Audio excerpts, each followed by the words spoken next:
नमस्कार विद्यार्थी मित्रांनो, आपल्या या युट्यूब चॅनलवर तुम्हा सर्वांचं सहर्ष स्वागत.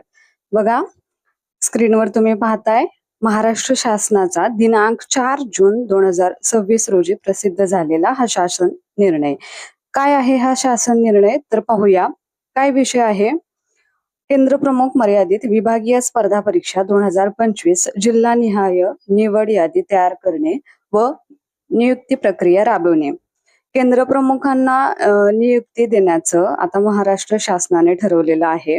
तर बघा, ह्या पत्रामुळे आपल्या शिक्षक भरतीत पवित्र पोर्टल रोजी 2025 ची जी शिक्षक भरती सुरू आहे त्या शिक्षक भरतीवर काय परिणाम होणार आहे तर ह्या शासन निर्णयामधून आपण जाणून घेऊया.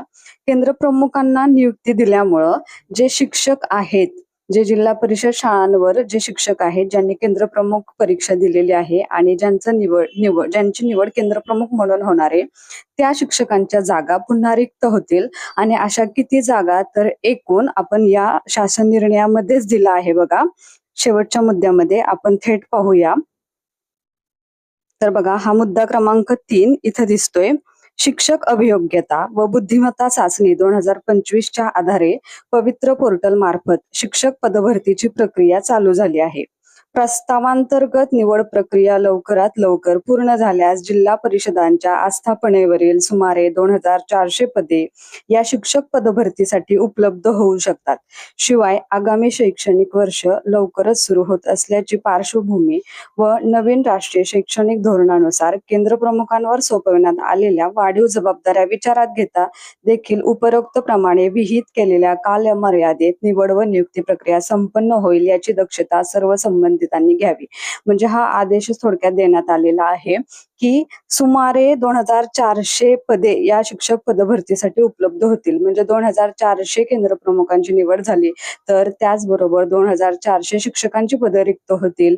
इयत्ता 6वी ते 8वी आणि इयत्ता 1ली ते 5वी अशी दोन्ही ठिकाणची पदं रिक्त होतील आणि याचा थेट फायदा आपल्या येणाऱ्या शिक्षक भरतीसाठी होऊ शकतो. जर ही केंद्र प्रमुखांना नियुक्ती आता देण्यात आली तर आपल्याला माहितीच की पवित्र पोर्टलवर जाहिराती देण्याचं कामकाज सुरू आहे आणि या जाहिरातीमध्येच ही रिक्त झालेली पदं ऍड होतील आणि नक्कीच आपल्या सर्व अभियोग्यता धारकांना, शिक्षक भरतीच्या रेसमध्ये असणाऱ्या सर्व अभियोग्यता धारकांना याचा नक्कीच फायदा होईल.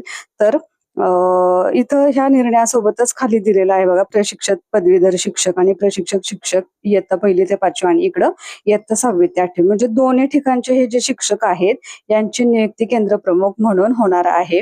त्यामुळं फायदा आपल्याला 1ली ते 5वीच्या सुद्धा जागा वाढण्यासाठी होतील. तसेच 6वी ते 8वीच्या ज्या विषय शिक्षकांच्या जागा आहेत त्या देखील वाढताना पवित्र पोर्टलवर आपल्याला दिसतील.